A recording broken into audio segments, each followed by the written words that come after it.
So this workflow can come in handy if you have an external inventory system that is populating your inventory levels into a Metafield on the variant. And for example, you've got your variant Metafield definitions here.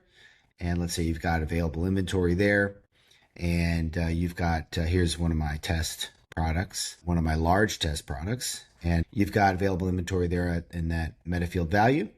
And so this workflow is just simply going to trigger on product updated, loop over the variants, grab that Metafield value for that particular one and filter to make sure that it's not empty.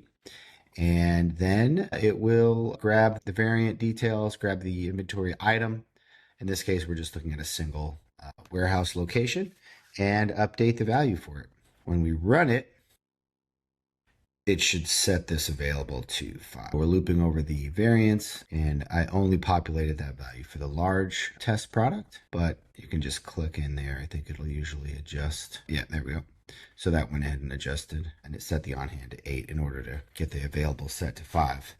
So that is it. As always, you can download these from the automation demo section of the site. Feel free to jump in and check that out. If you need any help setting it up, let us know.